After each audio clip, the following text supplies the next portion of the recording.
Hello, year two, and welcome back. Or should I say it in Chinese? Can you remember how to say hello in Chinese? Well done. Ni hao. Let's try it. My turn. Ni hao, year two. I'm Mr. Hutchinson, and this is lesson 6 of the Shang Dynasty, our history lessons online. If you haven't seen these videos so far, that's okay. You can watch lessons 1 to 5 on the website. Just go to week 1 and week 2 and catch up on them that way. For everybody else, make sure you've done the quiz. Have you got all of your knowledge back in your memory about the Shang people and everything we've learned so far? How did you do on the quiz? Well done. You've obviously been remembering all of the facts. Great work. Before we start today's lesson, I've got more shout outs to give for children working extremely hard in their history lessons. And I'm really proud of you. Well done. The first one that I would like to share is this piece of work here. I love how this child, and this child's name is Vinny. So well done, Vinny. I love especially how Vinny has drawn that table for the noble classes and the working classes. Do you remember when we were thinking about the difference between wealthy people in the Shang Dynasty and the poorer people in the Shang Dynasty, the noble classes and the working classes? And Vinny, you've done a great job at making sure you make it really clear with your table the differences between those two. You've done lots of lovely work there, so well done. You get a gold star. It's not just Vinny that's been working hard, though. I've also been really, really impressed with this piece of work. This is from Isla. And what I love about Isla's work here is that even though I only said give 2 reasons in that piece of work about why Emperor Tang was so loved, Isla said, no, I'm not going to give 2 reasons. I'm going to give 3 reasons, and challenged herself to give 3 reasons. And then marked her work with those ticks. Well done. That's not my favorite part of Isla's work, though. My favorite part of Isla's work is that she drew this beautiful timeline with, and she's used a ruler or something here and drawn this beautiful timeline. And then if you look closely, Isla's added in another event that she knows about, the Great Fire of London. And Isla, I am a huge fan of the Great Fire of London as well. I love learning all about the Great Fire of London and that period of history. And I love how you've added it in so you can see that it happened after the Shang Dynasty, much, much later, thousands of years later. So even though the Great Fire of London was a long, long time ago, the Shang Dynasty was even further back. Well done, Isla. Great work. Our lesson today is all about the end of the Shang Dynasty. How sad we've come to the end of the Shang Dynasty. So the Shang Dynasty lasted for 500 years. But how did it come to an end? That's what we're going to be finding out about today. And this is what our lesson looks like. First of all, we're going to just recap the achievements of the Shang. Okay, we're going to think about what were the great things that over the 500 years this civilization managed to achieve. We'll then look at a king called King Zhu, or Emperor Zhu, who was the last king of the Shang Dynasty, the last emperor. It's going to get a little bit gory, so beware, because we're going to learn all about some cruel and unusual punishments. They're really horrible. You might be a bit scared, so make sure that you maybe you've got a teddy near you so you can cuddle onto them to protect you, because it's the cruel and unusual punishments is a bit gruesome. And of course, so then we're going to find out how the dynasty changed. So from the Shang Dynasty to a new dynasty. And you'll finish with your end of lesson quiz as usual. So let's start by recapping the achievements of the Shang. I'm going to now just tell you about some of the things that I think were amazing that the Shang achieved as a civilization that we know about. And at the end, I'm going to ask you to pick your favorite. So pay close attention. The first thing that the Shang achieved is, well, have a look at this. I haven't shown you this before. Have a look at this artifact that was found. What do you think this is?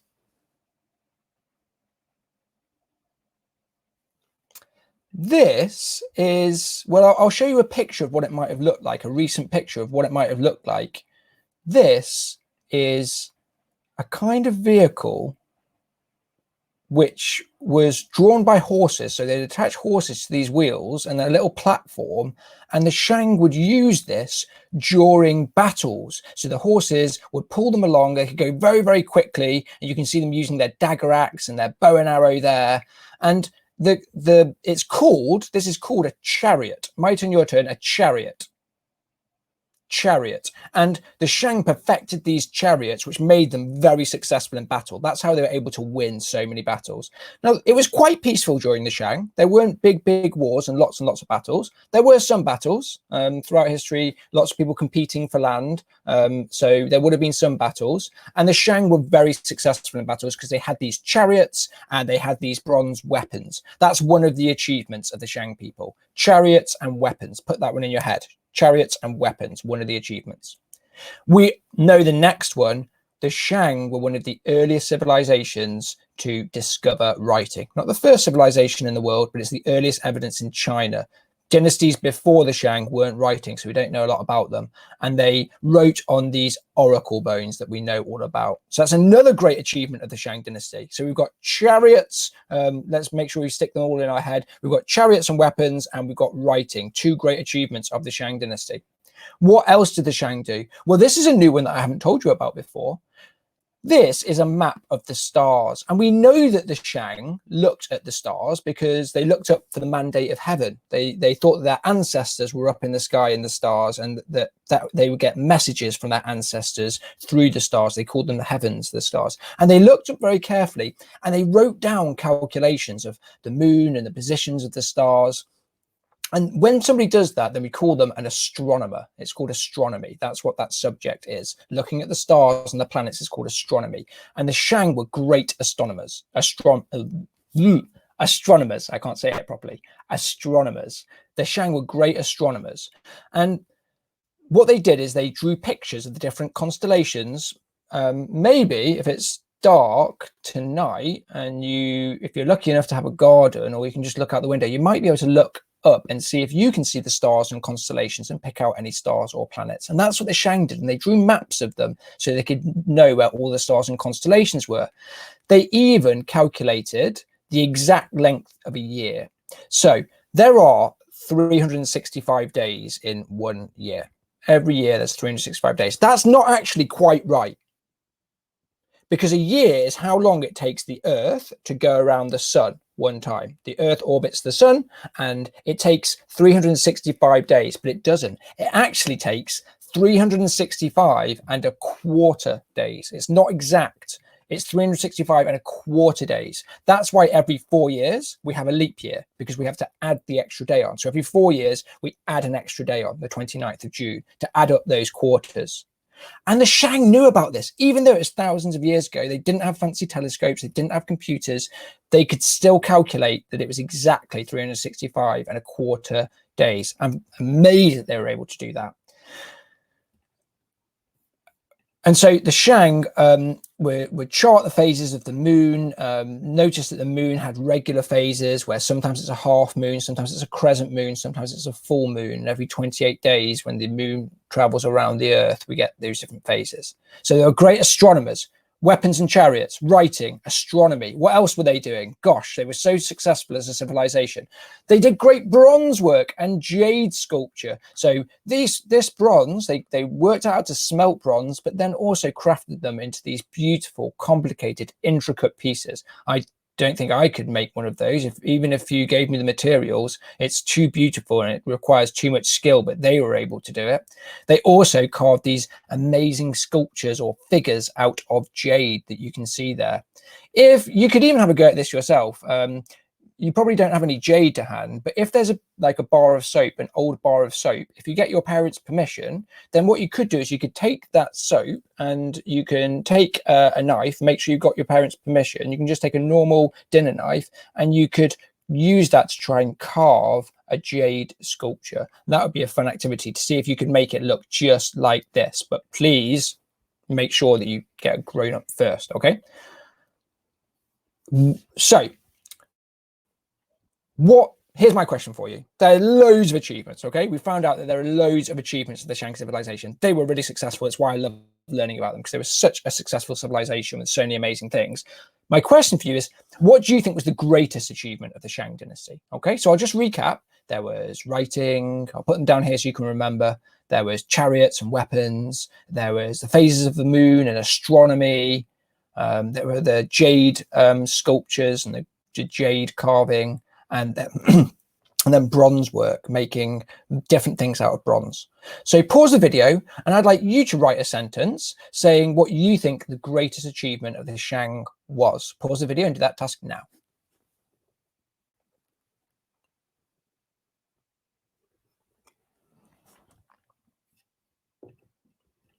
Okay, finished. Remember, you can take a photo, ask your parent or carer to put it on Twitter with hashtag Learn with Oak or hashtag ONA Year 2 at Oak National. I'll put that at the end, and I'll be able to read it, and I'd love to see the sentences that you write and what you think the best achievement of the Shang was. So those are the achievements of the Shang. Amazing, over 500 years, amazing civilization. The final emperor in about the year 1066 was somebody called King Zhu. Okay, so Emperor Zhu or King Zhu. Emperor and king mean pretty much the same thing. Here's a picture of him. This is what he might have looked like. This is much later. So this is what somebody much later thought he might have looked like. And he had different names. Back then, people would have different names. They would change their name as they got new titles. So one of his names was Wu Deng. Another was Dijin. And he's usually known as King Zhu. And because I know that you love writing in Chinese, I found out how to write his name in Chinese characters in case you want to copy those down. So this is what his name looks like in Chinese. King Zhu. So what I'd like you to do now is just pause down the video and copy down the different names, because he had different kinds of names. We're going to refer to him as King Zhu, but copy down the names so that you know that this was all referring to the same person, the last king of the Shang Dynasty. Pause the video and copy it down now.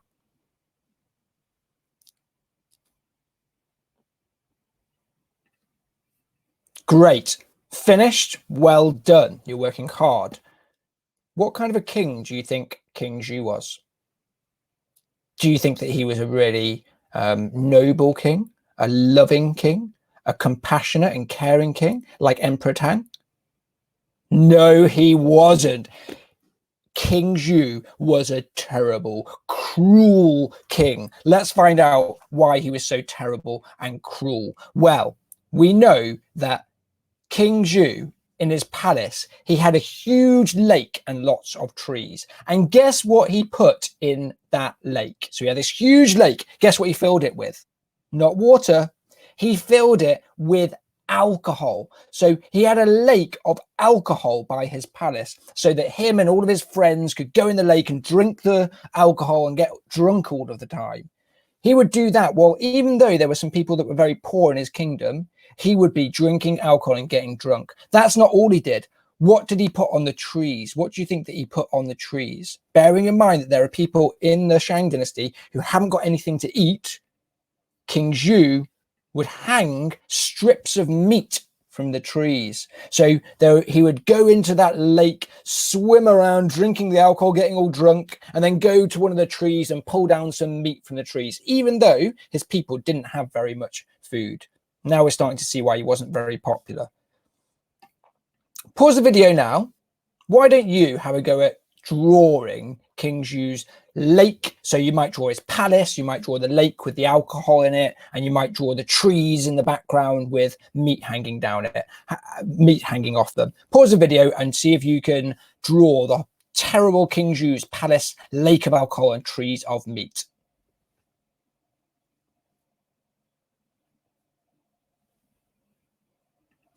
That's not the only reason that King Zhu is known as a cruel and terrible king, because he didn't just enjoy alcohol and meat and luxuries all of the time while his people didn't have very much. And he actually raised high taxes as well to pay for all of that. You know, you remember Emperor Tang lowered his taxes. I wrote about that at the start, lowered the taxes so people didn't have to pay as much to the king. King Zhu hired the taxes so he could get more money for his alcohol and meat. That's not all he did, though. He also had these horrible punishments.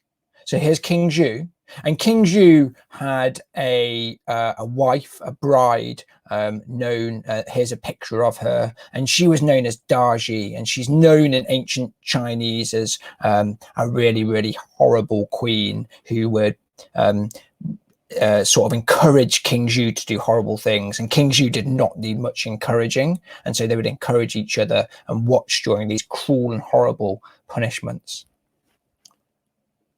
And one of them was he would take people that he didn't like and he would throw them into a pit filled with poisonous scorpions and poisonous snakes. Ooh. Can you imagine what it would be like if you were in the Shang Dynasty and the king brought you and put you in a pit and filled it with snakes that are poisonous and scorpions? Ooh, it sounds horrible. That's not all he did. He also, for entertainment, for fun, he would take people that he didn't like and he would put them on a kind of metal cannon, a metal barrel, and it would be covered in oil. Like maybe your parents cook with oil, put oil in the pan. So he would cover the big metal cannon with oil and he would put people on it. And then he would start a big fire underneath it. So the cannon got hotter and hotter and the oil got slipperier and slipperier and the people would fall off the cannon and slip off the cannon because it was too hot into the flames. And while King Zhu and Daji would be watching that and laughing while it happened. Gosh, what a terrible king King Zhu was. So I'd like you now to think about Emperor Tang, our first emperor, the emperor who offered to sacrifice himself for his people and gave a gold coin for people and lowered the taxes and told people they didn't need to be in the army so much. Think about Emperor Tang on the one hand, that we learned about in lesson 2, and think about King Zhu now.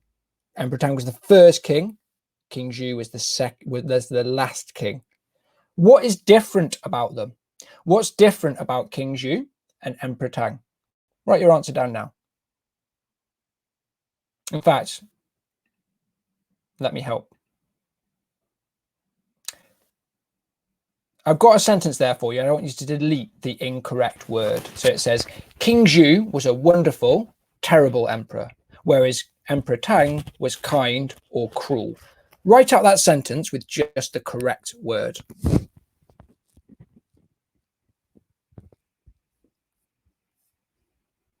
Okay, great. So it should look like this. King Zhu was a terrible emperor, whereas, on the other hand, Emperor Tang was kind. And I'd like you to give a reason. We've just learned about King Zhu. Why was he considered a cruel leader? Oh, excuse me, that should say leader. Why was King Zhu considered a cruel leader? King Zhu is considered a cruel leader because, finish that sentence. Pause the video and finish that sentence.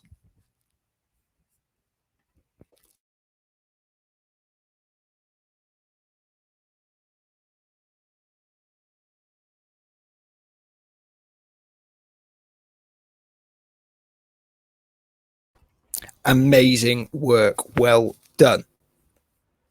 Remember, you can send in that work for me. So our last part is all about the end of the Shang Dynasty. So remember, a dynasty is a group of leaders, a family where they pass on the being emperor from father to son, from father to son. And the Shang Dynasty had 17 generations, 17 fathers passing on to sons. And it lasted for 500 years. But with King Zhu, we start to get, we finally get a change of dynasty. Now, this next bit, I will warn you, this next bit's a little bit confusing. So make sure your brain's switched on and you're thinking hard, because the Shang, let me show you a map. Look at where the Shang dynasty is there around the Yellow River. Can you see it, the green bit? So that's the Shang dynasty, okay, this little green bit. And surrounding the Shang dynasty, there was another dynasty, another state, another group, and they were called the Zhou dynasty. Now, this is confusing because there was King Zhu, the leader of the Shang dynasty, and there was also the Zhou dynasty, which is a different kind of people. Now, in Chinese, we actually say the Zhous differently. It's a bit like you could have, in English, you can have Rou and Rao, and it's spelt the same way, but you say them differently. In Chinese, we say the green Zhu and the pink Zhu differently. They say it with a different accent, a different inflection. So there was the state of Zhu surrounding the Shang dynasty. And in the year, about the year 1066, something amazing happened. 5 of the planets lined up. The Shang looked up at the sky and the Zhou looked up at the sky, and they saw that 5 planets were all in a straight line. And you might remember that was called the mandate of heaven. It only happened, the planets only line up like that every 516 years. The last time it happened was when Emperor Tang became emperor. It only happens every 516 years. So we've got a cruel emperor, just like the Emperor Xi, who Tang took over from, and the mandate of heaven has happened. And so, well, first of all, let me see if you can remember what did the ancient Chinese believe a mandate of heaven meant? So now King Zhou is in charge, he's being cruel, and there's a mandate of heaven. There is, the planets are lining up. What does that mandate of heaven mean to the ancient Chinese? Does it mean a great drought will be coming? Does B, it mean the world was going to end? Does it mean that the ancestors are pleased? Or does it mean that a change in ruler is necessary? We need a new dynasty. What do the ancient Chinese believe? Point to the option that you think is correct. Put your finger on it. Did you choose D? Well done if you did. The ancient Chinese thought that if there was a mandate of heaven, then a new dynasty, a new ruler was needed. And so the leader of the Zhou dynasty, that purple state around the Shang, they saw the mandate of heaven and they thought, we need to take over the Shang dynasty. We need to get rid of that awful King Zhou. So the state of Zhou is going now for the King of Zhou. So the leaders of the state of Zhou, or the country of Zhou, the king was somebody called King Wu. And King Wu's brother was actually killed by King Zhou of the Shang dynasty. So King Wu is already cross with the Shang dynasty. He can see that they've got a horrible king. He can see that there's a mandate of heaven, and his brother was killed by King Zhou. And so King Wu sends his most brilliant advisor and general, this person here called Zhang Jie, and he sent him to the Shang. And Zhang Jie, so these are the 2 leaders of the state of Zhou, and Zhang Jie goes straight to the capital of the Shang dynasty. And do you know what he finds? As he's taking his armies through, the Shang people, they don't really fight back. They just surrender. They say, okay, you can be in charge. They refuse to fight for King Zhou. Why might they refuse to fight for their king? Why did the Shang people refuse to fight for their king? What do you think? Have a think. Well, King Zhou was being horrible, wasn't he? He was not a good leader. He was making them pay lots of taxes. He was being cruel. And so when somebody else said they want to be in charge, then the Shang people thought, that's okay, because we don't like our leader anyway. And so the Zhou took over. Emperor Zhou, King Zhou, who the last of the Shang kings, he could see that he'd lost the battles. He could see that he'd lost the dynasty. And so do you know what he did? He locked himself up in his palace with all of his alcohol and meat and possessions. And he set the whole thing on fire until it was burnt to the ground. So that is the end of the Shang dynasty. And now the Zhou are in charge, and there's a new dynasty called the Zhou dynasty. So your final question here, why did the Shang people refuse to fight for their king? When the Zhou, the new Zhou leaders like King Wu and Zhang Jie came, the Shang people refused to fight for the king. Why do you think that is? Pause the video and write your answer.